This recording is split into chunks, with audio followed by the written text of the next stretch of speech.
Welcome to The Machine, a podcast from Waterford Institute of Technology. We normally talk about computer science matters, and one of the biggest issues in computer science and technology over the last number of years has been security. So in this episode, we're going to have a beginner's guide to IT security, or a beginner's guide to cybersecurity, whatever you're having yourself. I'm delighted to have three wonderful people who know a lot more about this subject than I do. We have Jimmy McGibney and John Shepherd, who are both lecturers in WIT, also in the Department of Computing and Mathematics. And we also have Judy Kelly, who is a security architect with Red Hat and also a former graduate, or a graduate of WIT. Just some housekeeping things out of the way. If you want to follow us on Twitter at machine_podcast or machine podcast on Facebook, and we're available on Apple Podcasts, Spotify, Anchor, Castbox, Pocket Cast, Overcast, or wherever you get your podcasts. If you want to leave us a nice review, that'd be lovely, but don't worry about it. Okay, so we're going to talk about a brief beginner's guide to cybersecurity. And as I said, this is an area I'm quite ignorant of. So I was wondering if we might define some terms at the beginning of the podcast, because there's a lot of stuff there that I'm not even sure what they are. So I might kind of give each of you a term, and you might be able to just define what it is for me, if that's okay. So Judy, we might start with yourself. So a brute force attack, what's that? So this is something that, in essence, somebody continuously trying using a computer program or manually, but it's really effective when using a computer program to crack, for example, somebody's password. So if you had a password, say, for example, that wasn't very secure, like the word password, a computer or a hacker could actually continuously try to guess that password and effectively brute force the actual password itself to gain access to your computer. That's a very simple example. One of the other guys might have a more... Yeah, I mean, it's really just a question of trying all combinations. Or that's the simplest way to think about it. So think of your PIN number for your payment card or for your ATM card. You know, there are 4 digits in the PIN. Each digit can be 0 to 9. So there's 10 possibilities for each digit. So a brute force attack is just trying all combinations. And for a PIN number, that's 10,000. 10 by 10 by 10 by 10. For the password, it's a bit more complicated. Judy introduced the term there, hacker, which I suppose is out there in the kind of public consciousness. Hackers are in popular culture and all sorts of stuff. But what actually is a hacker? Jimmy, whilst you're speaking, you might as well try and give us a definition of that. Yeah, it's actually a somewhat overloaded term. People have been talking about hackers in computing for decades, and hackers historically meant people who were kind of technically proficient, especially at the low-level stuff, the stuff that the ordinary, member of the public would struggle with. So a hacker was somebody who sort of tried to get computers to do unusual things. And we still have that term in the industry. So people in computer science in the industry often see hacker as almost a positive term. It's, somebody who tries to take a device, maybe a consumer device, and use it in a way it wasn't intended. That's not necessarily a bad thing. That's invention, that's innovation. But it's also used, of course, for taking those kind of skills and applying them in a negative way, applying them to do something nasty. So, obviously that also historically has involved being able to do, reverse engineer things, take things, and that can be done for good or for bad. So you can take some device, and you can use it in an unintended way. And that could be a good or a bad thing. So my definition of hacker is somebody who does that kind of unintended or technically complicated task. Of course, it's often used in the security world and in the general public to refer to doing that in a bad way. John, on the subject of hackers, there's a concept of white hat and black hat hackers. Could you maybe describe what those are? Because even inside the term hacker, there's a lot of subdivisions. Yes, so white hat, black hat and grey hat would be different colours that are associated with types of hackers and the type of attacks that they conduct. So white hat hackers would be people who have the permission to do the actual hacking. So it's what you'd hear people calling ethical hackers or penetration testers, people who've maybe worked for a company or have been hired by that company to go and carry out these attacks to try and find vulnerabilities. Then you have black hat hackers, which would be people who are doing it usually for malicious or nefarious types of purposes. And they usually wouldn't have permission to go and carry out these attacks. Then sometimes you have people in the middle, what would be called grey hat hackers. And grey hat would be people who are perhaps doing it for good reasons or positive reasons, but don't actually have permission to go and do it. Okay, so a white hat hacker is like, say, for example, Bank of Ireland wanted somebody to test out their new system. They might go to you or Jimmy or Judy and say, hey, can you see if you can find any vulnerabilities here? And you would purposefully try to get into their system to stop a black hat hacker finding that vulnerability at a later date. Exactly. And the grey hat hacker is somebody who would just do it because they were interested in it, but not necessarily because they were authorized, but equally they're not necessarily in that bad guy camp. Is that correct? Yes. And sometimes companies have what are called bug bounties. And these are programs where it's open to anybody to go and see if they can find a vulnerability in their system.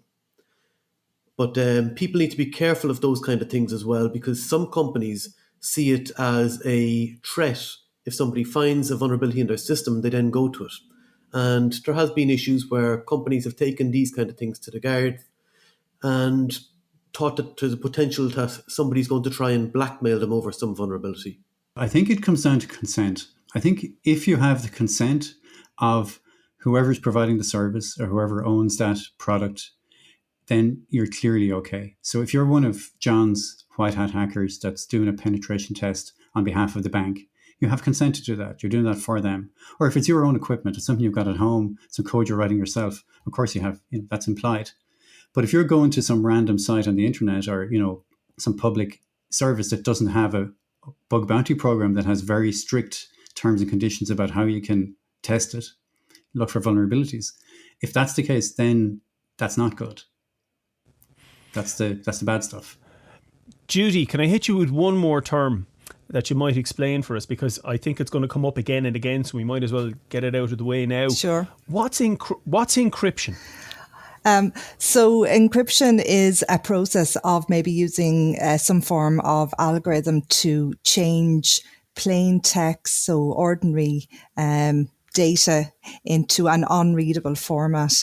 So something that maybe you were trying to protect, a sensitive information, you would encrypt that sensitive information so that other users would not be able to gain access or read that information without authorization.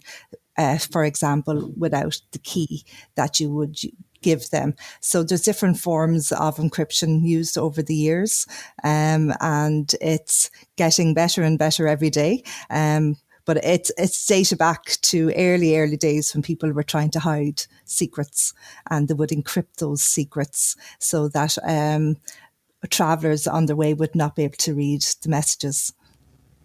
So when you were talking about early days, we're talking about way before computing. I mean, again, I could be wrong about this now, and if I am, please correct me, but there's probably the most famous encryption system is the Caesar cipher.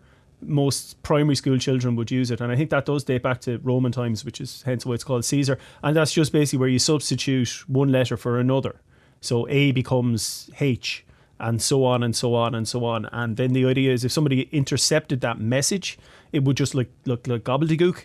But then if you were able to decrypt it and you knew that A was H and B was I, you could unencrypt it, decrypt it at the other end. Is that correct? Exactly. So absolutely. Jimmy actually was the first person who ever introduced me to encryption when he was lecturing me in college.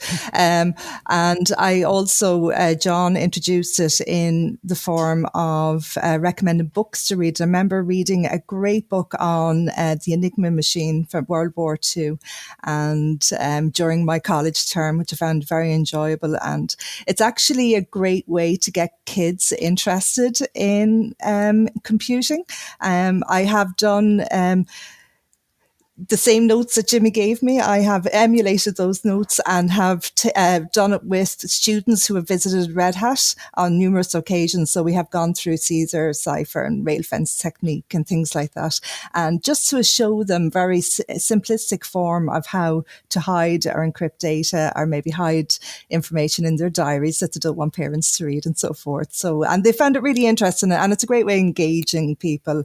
And it's actually quite an interesting topic. I'm sure Jimmy or John would have a more in-depth knowledge of the teaching techniques of encryption, but it's something that's very much to the forefront. And at Red Hat and any companies who look after customer information, customer data, and especially with GDPR in place, it's very important that we use it in both in transit, so when we're shifting and moving information across trusted boundaries, and also at rest, so when we're actually storing information that is encrypted at rest, so that dare I say the term hacker again, but somebody who is unauthorized to view this information or use this information or gain access to information, that they wouldn't be able to do so or wouldn't be able to read it if they did gain access to it. So that's the uses of it, the daily uses of it, and what we are trying to protect against on a daily basis.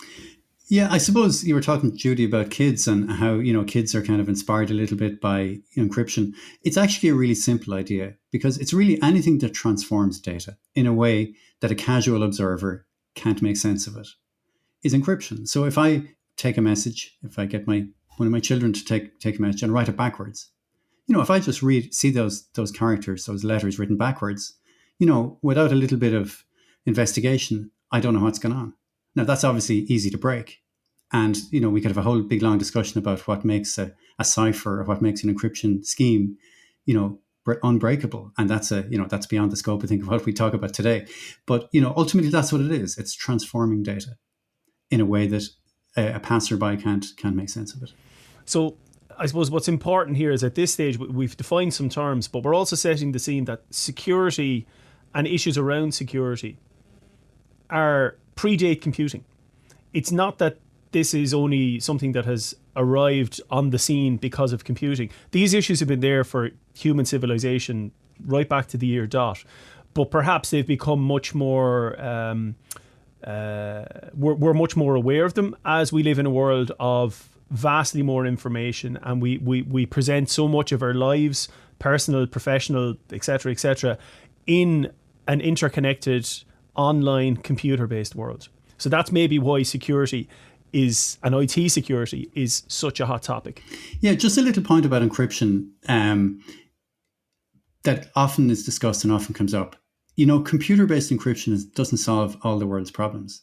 If I have really, really good encryption from, my web browser to the website I'm visiting, so I'm visiting my online bank and I'm entering my passwords and all the rest of it, and I've got really good encryption, that's not necessarily enough. Somebody could be logging my keystrokes.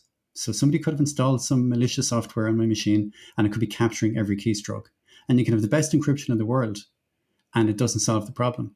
So it's worth being aware of that as well, that unless encryption is, from when the messaging is conceived in your head till it arrives at the destination, encryption is not the answer to everything.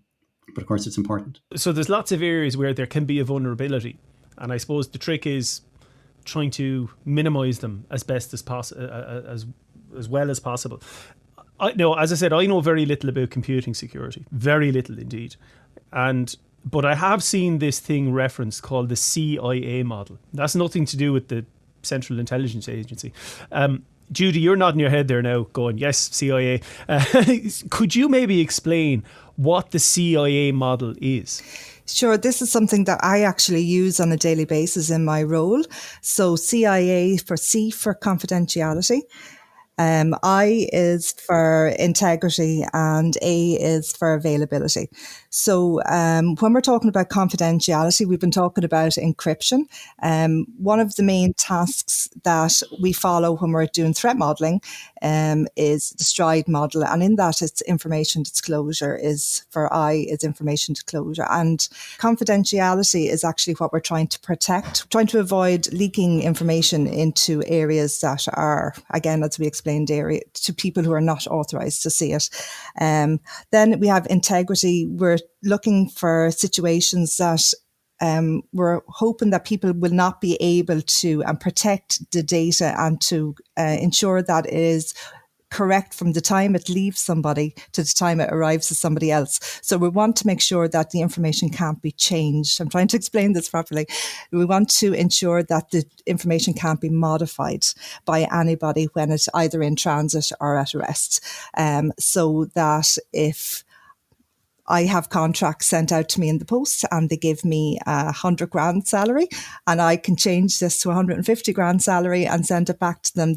That's not going to, or somebody else could do it on my behalf. That's not, that's what we're talking about when we're talking about the integrity of data.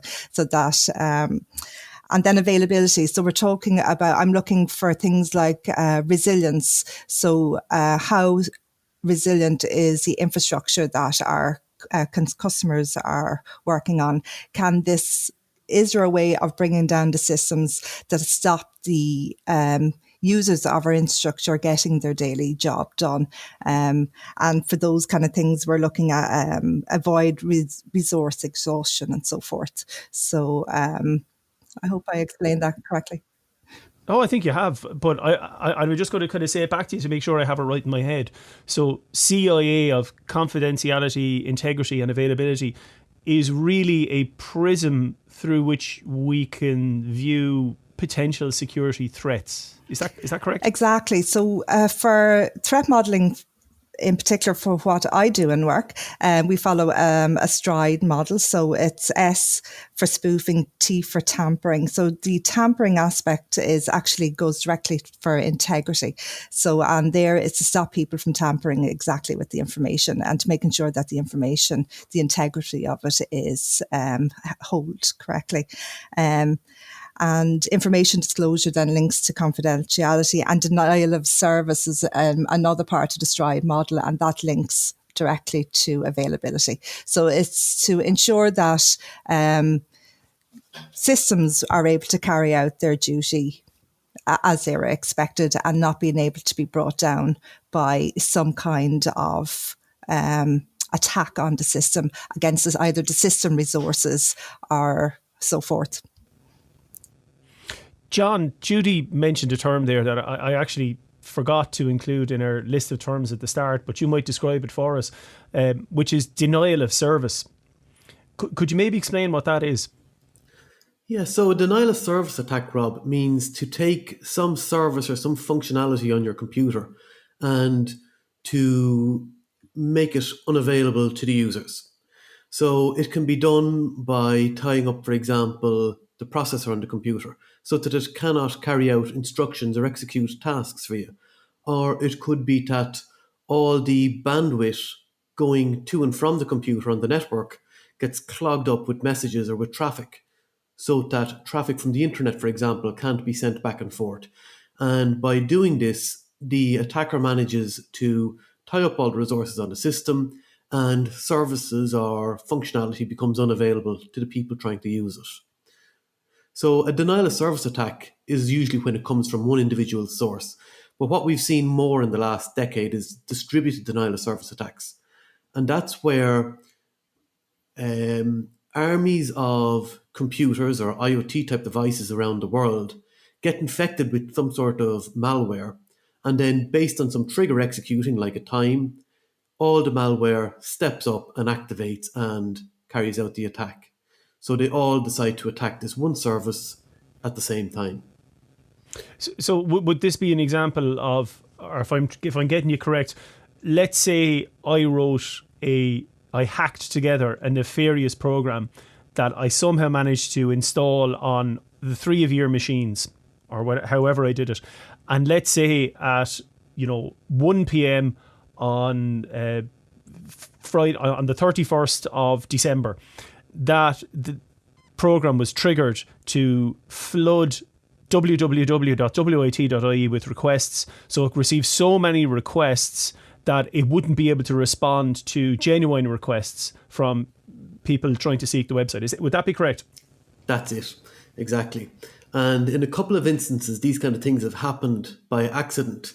So a few years ago, when the CAO moved online, the first year of it, there was a deadline for the 28th of February or whatever. And all the potential CAO applicants all went online coming to the evening of the 28th of February and tried to submit their applications. And what ended up happening was that inadvertently a denial of service attack was carried out on the CAO by the applicants. So that's why these days you see them trying to encourage people to submit it over the week or two beforehand, not to leave it until the last minute. So a denial of service attack mightn't always be necessarily for nefarious reasons. It might just be because a system is overloaded and therefore the service is denied.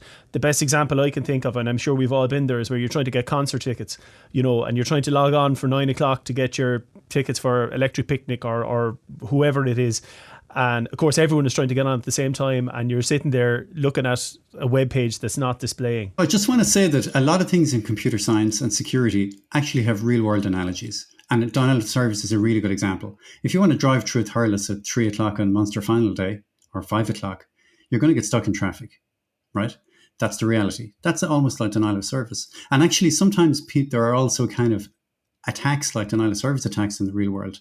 If the farmers are not happy with some government policy, they might bring all the tractors to Dublin and drive around, the centre of Dublin, and then people can't function with their normal traffic.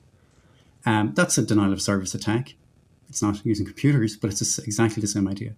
Which again goes back to what we were talking about before, that computer security and regular security really go hand in hand. Absolutely. So I think that's certainly what I'm getting from this conversation so far. Listening to Jimmy and John explaining all these terms brings me back to classroom days and I can see the difference in the two boys, their experience in explaining these terms, but yet me dealing with them on a daily basis, and the teachers, the lecturers in them, and how clear and concise they're able to explain, and the analogies that they have to explain them, to make them into real world problems, so that it's easier for people like me when I was learning to understand. So it's bringing me back a little bit. And of course, I'm not explaining these on a daily basis. And I now, when I sit down to think about them, it reminds me of how hard it is to actually explain these, to break it down to real life examples, I suppose. But I suppose what's maybe different though, Judy, is that, okay, the lads are used to talking about it, but you're actually used to doing it. So your role is you're a security architect with Red Hat.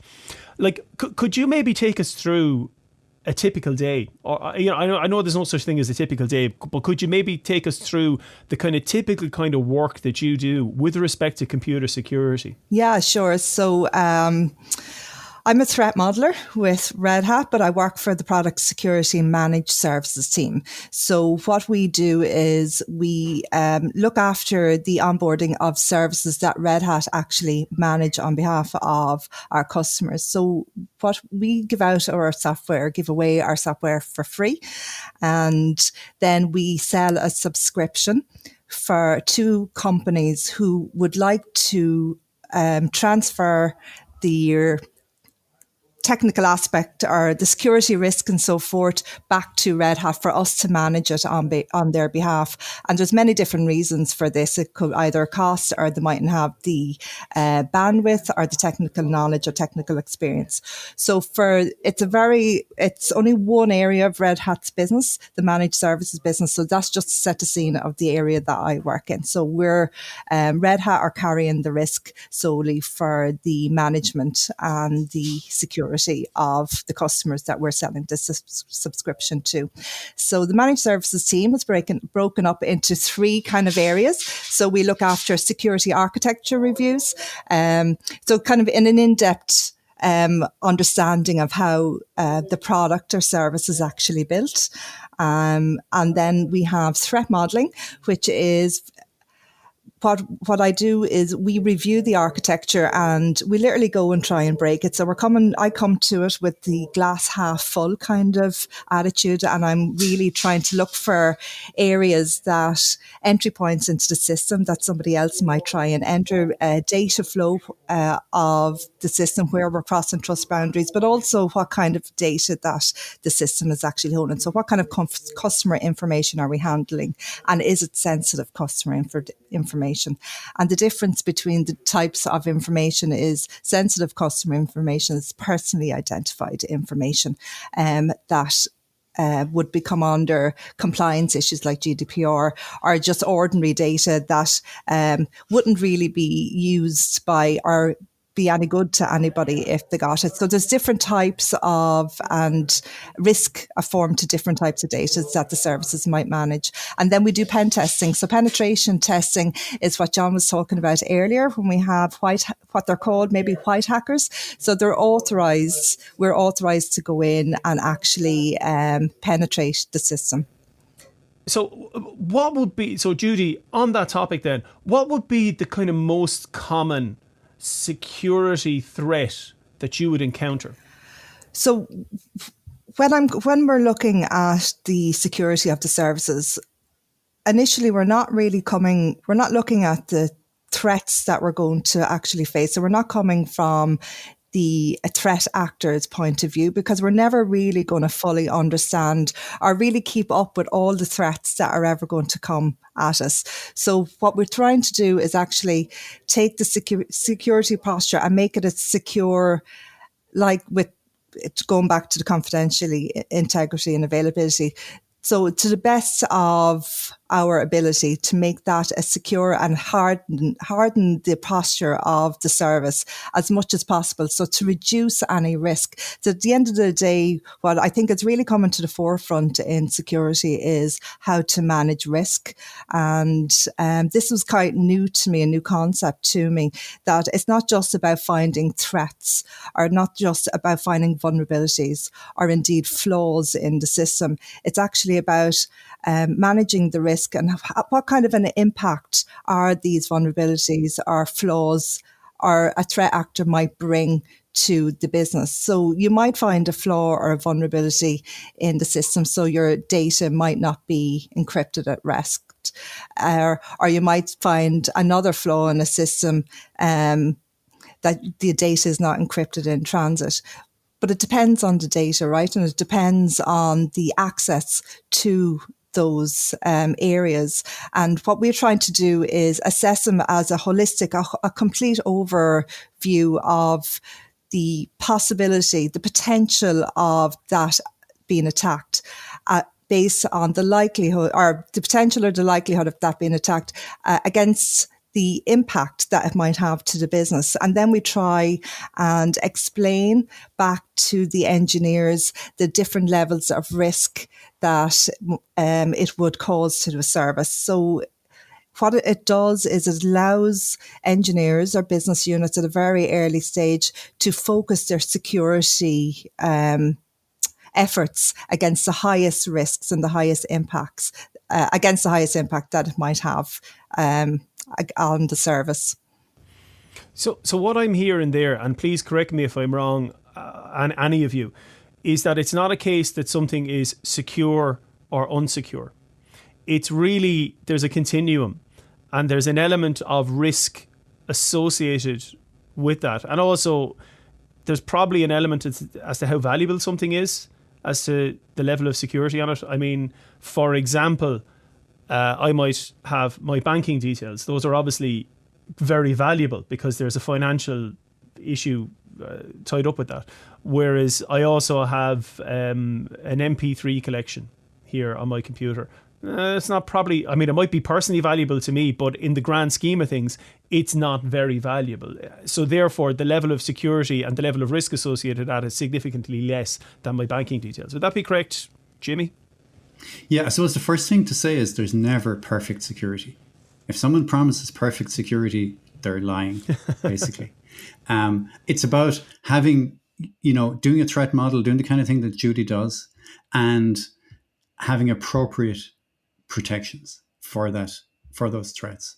And nothing is perfect. Yeah, I think it's really important. I often, my friends ask me what I do. When I told them I work for Red Hat, they thought I worked in a clothes shop, first of all. But when I told them I was a threat modeler, they were like, oh my gosh, what is threat modeling? So how I try and describe it to people is like we all threat model on a daily basis before we leave our house. So if you're going out to the shop or you're going to work and you're going to leave your door unopened or your windows unlocked, I mean, that's your very, very basic perimeter security. That's the first one that you think of. But then you're looking at security in depth, what we call, and Jimmy alluded to it earlier, that it's not just about encrypting something in transit, but it might be different forms of security to an overall service. So when you're thinking about a house again, just to go back as I explain it to my friends. So if I had 100 grand sitting on my hall floor, just sitting there, and you can peek through the windows, and I leave my door open and the windows are open, and that 100 grand is sitting there for the world to see, that's a higher risk kind of situation. But you're also thinking not just about, should I put that into a safe behind a locked door, behind a locked window? Should I have an alarm in my house? You're thinking about who's going to be passing by. So is it the guy walking up and down the road for his daily walk just going to check the handles every day? Or is there somebody, going to do a full reconnaissance mission, a professional burglar going to really want this money, know that I have it and know that it's going to be really valuable to him. So it's all about, there's so many different aspects to think of with threat modeling. That's why it's so interesting, I suppose, to me, that there's so many different scenarios that you can come up with. And some of them are quite risky and some of them are low risk. Some of the threats, what can you rob from me? But if I'm a company and I'm storing, personal data belong to a hospital, that's high risk data, right? If it's just somebody who's not, storing data that doesn't identify somebody, that's low risk data. So there's different forms of data that are different forms of protection that you want. So that's my house analogy, and when I'm trying to explain it. But yeah, I hope that made sense. No, it does. It makes a lot of sense because I suppose I can imagine a house. I know what a house is. Yeah. Whereas a lot of the more kind of intangible computer security issues, I have a hard time getting a handle of because I don't really understand them and maybe I can't conceptualize them. So maybe I might put this question to John, although if any of you feel like jumping in, please do. So John, you're a lecturer, you're a security researcher. You did your PhD in this area. What are the kind of hot topics? And I'm using air quotes there because I'm not sure if the term really applies. But what are the hot topics in computer security today? And maybe what are some of the trends that you've seen over the last while? I suppose the hot topics are always the new and emerging kind of areas. As they come along, they always bring new avenues for people to attack, a new way to get into things. So I suppose we've had a big advance in cloud. Everybody now has wearable devices and IoT type technologies that all speak to the cloud. So if somebody gets access to your Google Cloud account, they can get access to stuff that perhaps is on your phone. They can see stuff that you maybe thought was just on your browser. They can get access to password lists. So there's all these different components to it. Then we have things like the IoT type devices, and there was issues with VTech toys. Sorry, can I just stop you there for 1 second, John? Could you just maybe say what the IoT, what that term means? So IoT is Internet of Things. And by things, we mean all these small devices. So it's everything from light bulbs in your house to Alexa and Google Home devices to smart TVs, washing machines and tumble dryers that you can control with your phone when you're out and about, all these different types of technologies. And all of these have little computers inside them and have internet access and can speak to things like Google's cloud and Amazon's cloud and Apple's cloud and all these different companies. So they're all holding data relating to you and relating to your actions. Some of the other things as well would be the advent of 5G. So 5G is going to have an impact because people will be able to do things very, very quickly. So if you're trying to get information out of a company as an attacker, you can steal that information much quicker. So going back to Jimmy's analogies of the roads, it'd be like trying to steal the data in a truck and driving down a very narrow road, or stealing the data with a very big truck that's very fast and driving it down a motorway. Then we have what's going to be one of the very hot topics for the next couple of years is home working. So home working has become huge this year due to the COVID pandemic. But there's lots of issues going to crop up there that people haven't thought out properly. So lots of companies are allowing people to go home, use their home laptop to access the company networks and the corporate networks that they work for. But if those laptops aren't properly secured, they're not properly patched, they're not properly up to date, they're not properly encrypted, then what's going to happen is those laptops or those devices now become the weakest point in the chain of security that company has. So companies have to think about those kind of things, and they have to invest properly. And if they do invest properly, they will get the payback and the rewards from it. But it's important that they take those kind of things into consideration. Yeah, so I totally agree with what John said about Internet of Things. I think all these wearable devices, all these cameras that are around the place, all these smart home devices, introduce a whole lot of new threat models for people, a whole lot of new threats. A lot of the thinking of computer security that has developed over the last 20, 30 years has been assuming that people are using, PCs and laptops and phones connecting to websites. But that's totally changed. We're using devices now to connect to these home devices. We're using home devices to connect back to the internet. So it's very different. A lot of these devices are very portable. They have microphones, they have cameras, so there's all sorts of privacy implications. So that's a whole big trend. Another trend that's a bit more mundane, but is actually a big issue, is email security. So email is not a very exciting topic. It's been around for a couple of decades. It's one of the first internet services people used. But it's become really, really important. And that's because we all rely on our email account as our kind of entry point to all these services. If I want to reset my credentials on anything, if I want to, get into my account for my online banking or my, fitness tracking service or whatever I use, it's all about my email account being the kind of entry point and being the, reset password kind of touch point. So, everyone needs to be securing their email accounts and really careful about managing their main email account, the one they use for all those things. That's a really significant topic. People are being defrauded all the time with invoice fraud. So businesses are getting a message. It looks like it's from you. You have you're a business, you have a vendor, they're sending you a bill every month, you pay the bill, right? The problem is you get an email saying, oh, our bank account has changed. Please make all future payments to this IBAN. And suddenly there's a big payment coming at the end of the month for 20,000 euros and it's going to the wrong IBAN. And because people aren't verifying emails, email is inherently not very secure. And, you receive an email, it's very easy to spoof it to make it look like it came from somebody else. So that's a big problem, I would say. And it's a big trend in both at the kind of corporate level, but also individual. What I kind of think is really interesting about that is what you've described there is quite low tech. I mean, I mean, it's not very sexy. I mean, you think of computer security and you're thinking about, glamorous Hollywood productions or sexy TV shows or breaking codes in World War II. And now you're talking about somebody send money to this IBAN and you go, okay.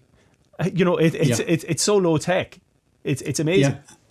Yeah. And just to actually, that's a very good point. And, I know some of the listeners to this podcast might be, students or people who are studying computer security, or maybe people who are thinking about, getting into this at some point. And I suppose a really important point is that the kind of Hollywood thriller kind of picture of the evil genius as being the hacker, or the kind of, not evil genius as being the person working in security, that's totally false. The hackers, the people who are doing the attacks are organized criminals. People who are professional criminals, basically, not necessarily very technical. They can outsource a lot of that technical stuff to others. And the defenders are looking at stuff like processes, policies. That's not very exciting. You don't need to be a technical genius to write policies, but it's defining who can do what and when. Stuff like security awareness is a big topic. So just educating users on good practices, like, for example, having a good password on their email account. Don't trust stuff that comes from an unauthenticated source. Have multi-factor authentication, which means, if your Gmail account is you jump into your Amazon and all the other services you use, make sure you can't get at that account. If somebody steals your password, they have to get a text message or with a code or something like that. So it's actually a really, really hot topic at the moment. Well, we might explore that then, just maybe about some of the, because what you've talked about there are very practical tips. I was going to ask you about it in a few minutes, but seeing as you've introduced me, might as well go with it now. About so there's institutional security, which is what Judy is doing, but there's also, I suppose, personal security, the things that I as an individual can do. So would you maybe have some tips how I can secure my data, my computer usage? Jimmy, since we started with you, we might as well carry on with you, but the others can come in because I know you probably have certainly things to say on this topic. Yeah, so I'd say kind of maybe I'll keep it to three things, right? One is secure your main email account with a good password and another factor, so that you have to get a text or you have to get something if you access from another device, so that if somebody steals your password with a keylogger or something like that, they can't get in your account. That's really important. The second thing I'd say is that any device you have that's a portable device, so that's your laptop or your phone, if you lose that device, it's really important that nobody can get access to the data on it. And that means very simply with your phone having a PIN. It's usually the default, but I know people who've got phones and there's no PIN on the phone.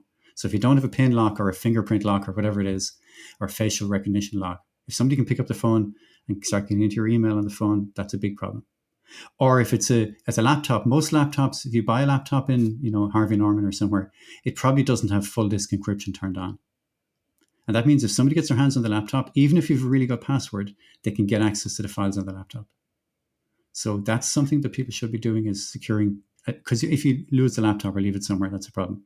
So that's the first point is email security. The second is devices. And the third one I'd say is just generally don't trust stuff. So there's a big, and this applies everywhere from reading emails to what you see on social media. And this is a big political as well as social kind of comment. But, fake news has been the key word, the byword of the last 4 or 5 years. That applies to anything you see online.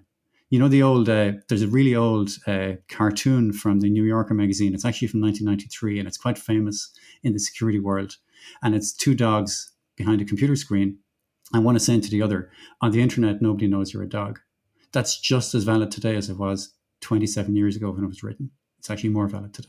Those are excellent. Those are like really practical tips. I mean, I can do that. I'm quite happy that of those three tips that you mentioned, I have two of them already in place. So I 2 out of 3 ain't bad, as they say. John, have you any kind of good tips for personal responsibility or issues that you can do with your own personal computer security? Yeah, I suppose one, Rob, would be one that everyone's probably heard a load of times before. Don't use the same password for everything. And that's actually quite hard to do in practice unless you use what's called a password manager. So a password manager is a small piece of software you install in your computer, and for that you have a master password. And the master password lets you open it up, and it just appears like a little table or a little database that you can select the website URL that you want, and it'll have your username and your password in there that you can use. And as long as you keep that master password safe, then you will be able to securely access everything, and you will also have a different password for everything. So it's a very easy way to do it, and there's lots of different ones out there to have a go at. Yeah, so this would be like 1Password, or even there's some, like on the Apple devices, there's one built into it. Yeah. So the idea is that it will automatically generate a password for some system. Like say I'm signing up to jimmysautoparts.com, right? And I have to create an account there, and this will generate a password, and it might be a big long string of gobbledygook, as opposed to my master password that is pencil, right? Which is, I know it's not a good password, or 1 2 3 4 5 6. So the idea is that even if somebody does get my password for Jimmy's Auto Parts, the password that I'm using for Judy's Red Hat Boutique is different. So even if you get compromised in one area, you're not compromised necessarily somewhere else. Is that correct? Yeah, that's it. Judy, have you any top tips for personal responsibility? Yeah, there's a couple of things. Actually, it's interesting that you divide the institutional responsibility against personal responsibility. I think the two of them go hand in hand, especially with the topic of what a lot of people working from home. So absolutely, the corporations, they're accountable for the security of their systems, but people working for them have to have a certain amount of personal responsibility. So corporations need to provide training for their employees so that they understand that if they do click on a link, or as Jimmy described, sending money, being phished by an email and sending money off to some not authorized person to have that money. They're types of things that you have to be responsible when you're working to understand this. So it's up to the corporations to train people. So my friends asked me again, I'm going to, there's three very simple things I had said to my friends. I have two kids. So secure the human is a big thing for me because I have to secure my kids, because they're online everywhere. They live for it.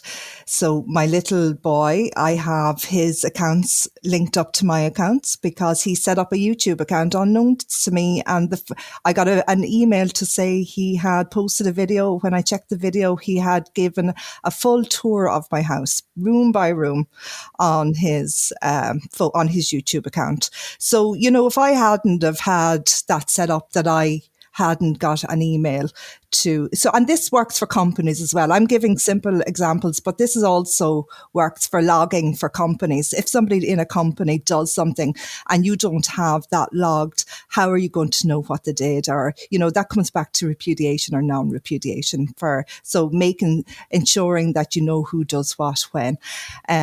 Also, Jimmy was talking about laptops. This is actually very real. My sister's house was broken into last year and her laptop with all her baby photographs were stolen and she had no backups.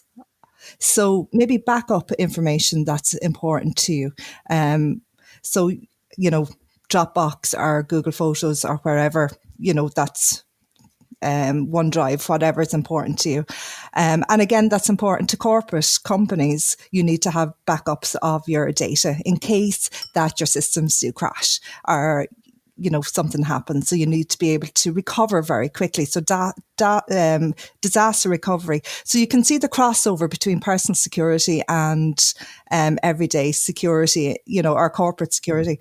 Also, my kids, I say, if you're going to a cafe or if you're working for a cafe, don't use public Wi-Fi. So if you're sitting in a cafe having a cup of coffee, especially when we're all working from home now more, I have often seen people, not in lockdown, but I've often seen people use their laptops in cafe settings. How many of those are sending unencrypted emails? How many of those are logging in with using their bank details with hotspots from cafes that they don't trust? So, use your own private hotspot. Don't use cafes' Wi-Fi.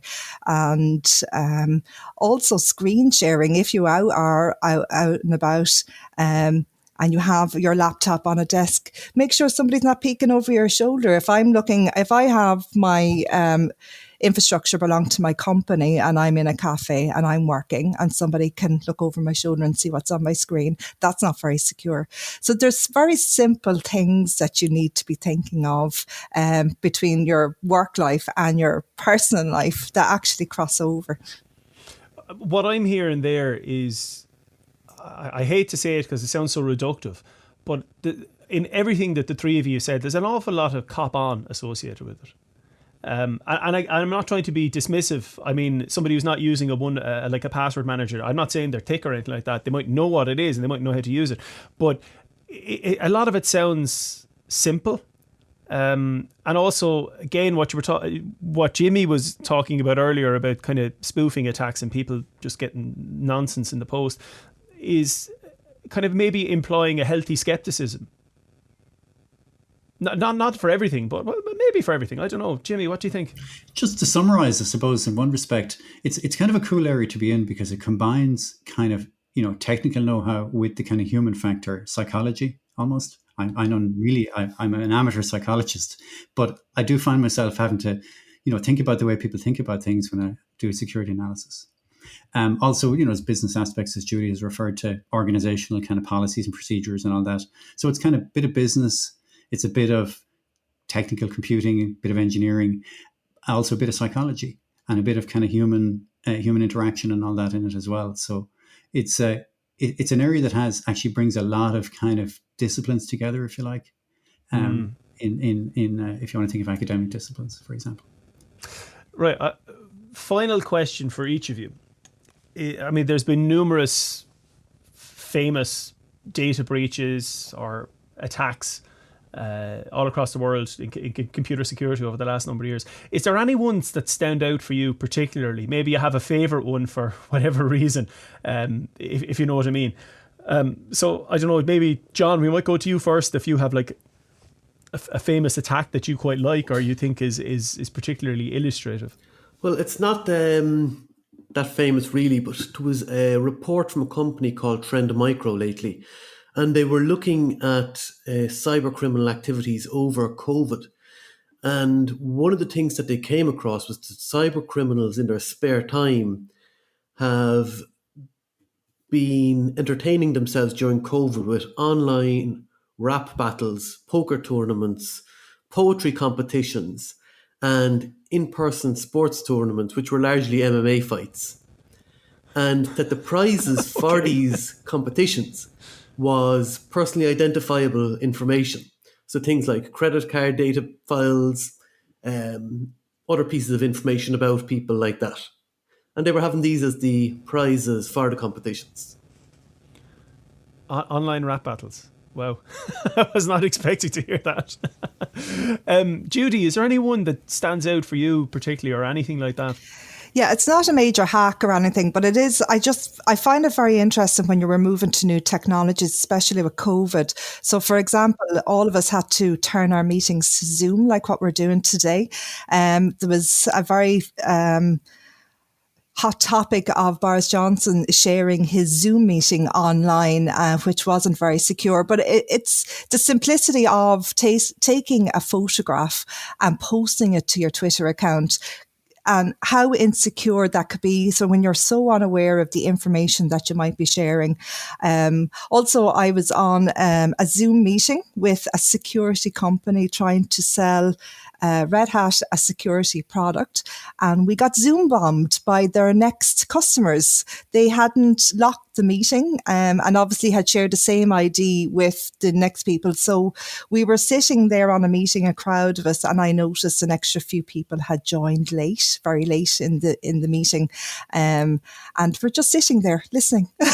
And I was like, who are you? So unless you're aware of what's going on, I mean, we weren't sharing really secure information, but it just shows you how easily it can actually happen, that people can sneak on to meetings and just sit there and listen to conversations, and you're just not aware that, or people mightn't be aware that it's actually happening.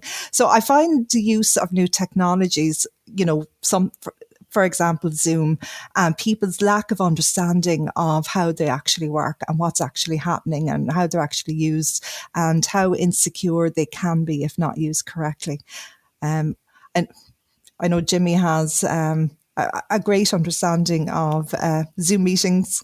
I'm actually just going to mention one breach that is, if you ask me to pick a breach that stands out, and that was a breach that stands out purely for the scale of it. So Yahoo, a lot of you have probably had a Yahoo account at some point, a Yahoo email or other Yahoo account. Yahoo had a data breach that started in 2013, and by the end of it, 3 billion accounts were compromised. So I'm not sure how many households there are in the world. The population of the world is about 8 billion, but there are a lot of those people are children. A lot of them don't have access to electricity, let alone computers. So I'd say that pretty much covered a very high proportion of the people in the world who use computers. 3 billion accounts were compromised. So maybe that says enough. Wow, that's freaking me out now. I was trying to think of one myself, but it's kind of hard to to come up with them because I'm not really in the security space. But I do remember a couple of years ago getting a notification from Sony for the PlayStation account. Not that I get to play video games much anymore, but Sony had a major hack. And there was all sorts of data released, but there were a lot of PlayStation accounts were compromised.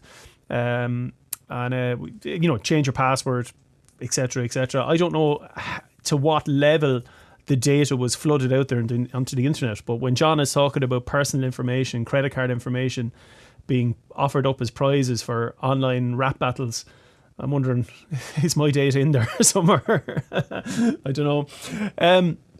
So if somebody wanted to learn more about computer security, is there anywhere you'd recommend them to go besides maybe coming and studying with you guys? Is there any one place you'd recommend that they go? Well, I think LinkedIn Learning is a great place to start. They offer so many courses for so many different topics. I know, Red Hat even offer those courses to their employees. So they're very easy to understand. They're very easy to follow. And they're very short is what I like. They're usually only 5 or 6 minutes long in a series. So you can drop in and out of them. YouTube is great. And look, the internet is there for everybody. I went through 4 years of college, and I certainly, YouTube was a great help to me for so many different things.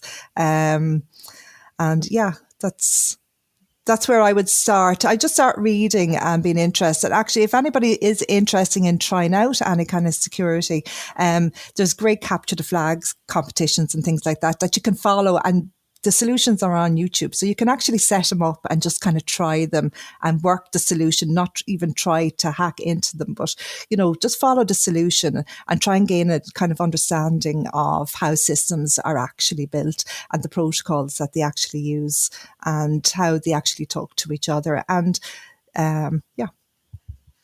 I suppose a lot of the stuff that I read is a bit technical, so I won't burden you with that. A lot of people are concerned about their own personal security. I would say some of the government kind of stuff, like the Data Protection Office, which is, a government agency, they have just really good practical stuff there. It's dataprotection.ie, I think, both for ordinary citizens, but also for businesses who are trying to, make sure they're GDPR compliant and that kind of thing. I think that content is good. There's a company called SANS, SANS. They're a security kind of training specialist company, but they have a security awareness.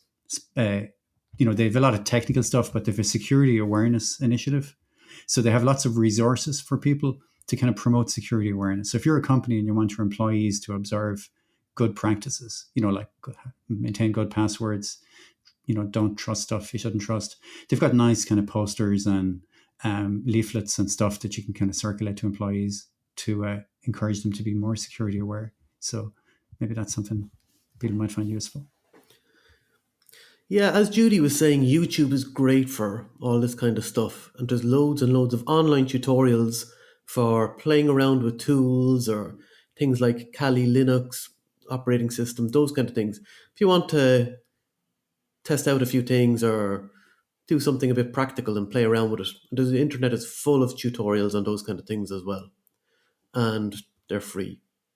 So it's a good place to start if you want to go and dip your toe in the water. Totally. And then after you've dipped your toe in the water and you want to go a bit further, you can come in and talk to the lads about a degree in computer forensics and security, and then you can go and work for Judy and Red Hat afterwards. Yeah, just add, you don't have to do a security and forensics specialist degree. I mean, obviously, that's a really cool degree, but every computing student in WIT does at least one security module. So, if you do computing in WIT, you will be exposed to security for, a fairly detailed module at a certain point, at least one and possibly more than one. Yeah, I would like to add as well, for those who don't know me, that I came back to college as a mature student in my 40s. So I was a banker in my previous life. So 20 years, 20 years working in a financial institution and completely changed careers, pivoted and headed towards security because I could see the change in the banking system and how security was coming to the forefront. So this is not just for people who are leaving school. This is for anybody who is interested in pivoting now. And I know the government are putting loads of supports in place for people, especially after COVID and many people being unemployed. There's loads of supports in place and stepping stones to changing your career. Definitely something to consider. It's hard work. I certainly wouldn't deny that the 4 years weren't tough work, but it's really worth it. And there's loads of jobs out there. So the industry is short of technical people who have a huge interest in this area, and even shorter of girls. So we'd love to see loads of women coming in to the industry. There's something for everybody in it, I think, and that's, something to remember. +1 on that. Can't really argue there. Lads, thank you so much. Thank you for your time. Thank you for your knowledge. Thanks for your expertise. Again, the takeaway I'm getting from this is don't trust everything. Open your eyes. And as a discipline or as a topic, computer security is something we could pick up this conversation about in 20 years, and there'll be still. It's not going to be something that's going to be solved. And again, I'm using my air quotes there on that. Thank you to Judy. Thank you to John. Thank you to Jimmy.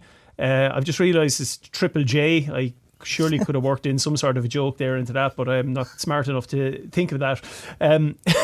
There's lots of resources out there online if anyone wants to learn more about computer security, or you can find out more about us at wit.ie, or you can go to Red Hat's website, redhat.com, and there's buckets of stuff up there as well. Folks, thank you so much for your time. Thanks, Rob. Thanks, Rob. Thank you, Rob.